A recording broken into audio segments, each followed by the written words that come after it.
అంటే మనం అడిగి మర్చిపోతామేమో, కానీ దేవుడు జ్ఞాపకం పెట్టుకొని మన జీవితాలలో అనుగ్రహిస్తాడు అనటంలో ఎలాంటి సందేహం లేదు.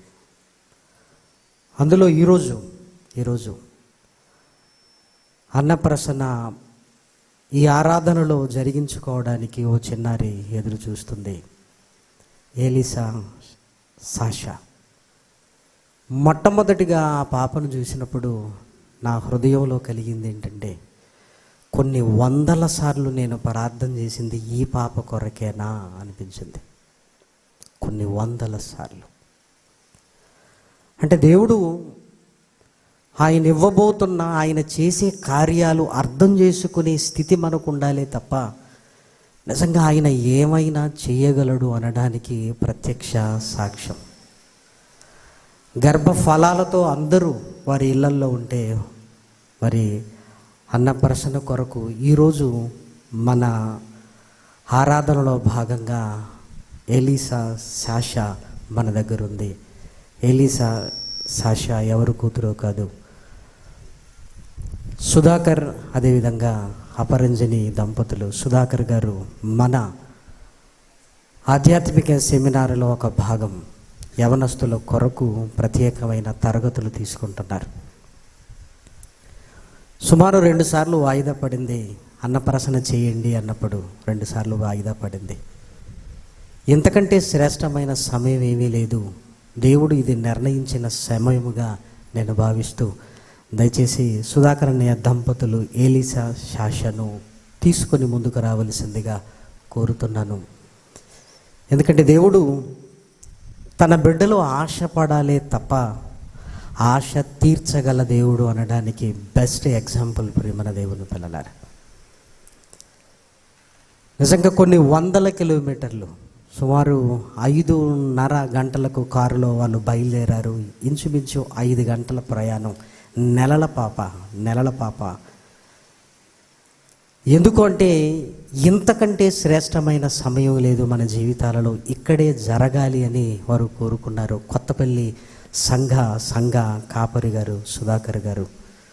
కాబట్టి అనేక సార్లు మనతో కూడా వాక్యాన్ని పంచుకున్నారు. ఈసారి యవనస్తుల తరబీదు కొరకు వారిని కేటాయించడం జరిగింది. మరి ఎలీసా సాషాకు ఈ ఆరాధనలో భాగంగా మొట్టమొదటిగా కొత్త రుచిని మనం అందించబోతున్నాం. ఈ రుచితో పాటు నిర్మలమైన వాక్యం అనే పాలతో పెంపారుతూ మరలా ఇక్కడే సండే స్కూల్లో ఎదిగి, ఇక్కడే సండే స్కూల్ టీచర్గా తల్లిదండ్రులు ఇద్దరికీ ఘనత తీసుకొని రావాలి, దేవునికి మహిమకరంగా ఉండాలి అని నేను కోరుకుంటున్నాను.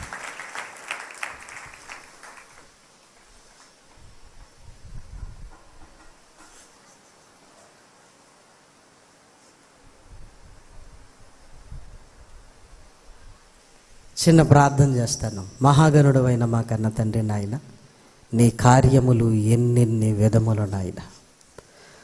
తండ్రి, ఇదిగో నాయన, ప్రార్థనలకు ఫలాన్ని ఎంత మధురంగా మీరు ఇస్తారు అని నాయన మేము ఊహించలేదు నాయన.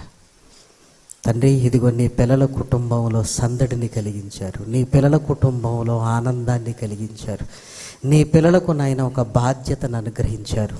తండ్రి, ఇదిగో నాయన, రెట్టింపు సంతోషానికి పాత్రులుగా నీ పిల్లలను చేశారు. ఎలీసా సాషాను జ్ఞాపకం చేసుకోండి. ఈ కొత్త రుచితో పాటు నిర్మలమైన వాక్యం అనే పాలతో నాయన పెంపారుతూ తండ్రి, నీ ఉన్నతమైన సంకల్పాన్ని నెరవేర్చులాగున నాయన ఎదిగింప చేయండి. నీ దాసుని నాయన, నీ దాసురాలని జ్ఞాపకం చేసుకున్నందుకు నిన్ను స్తుతిస్తూ, నిన్ను గణపరుస్తూ క్రీస్తు నామం నీ ప్రార్థన అడిగి వేడుకొనుచున్నాము తండ్రి. ఆమేన్.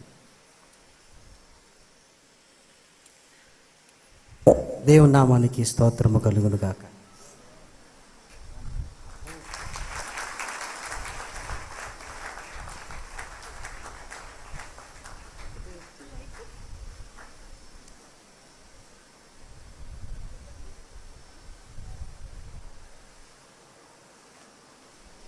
కొత్త రుచిని చప్పరిస్తూనే ఉంది.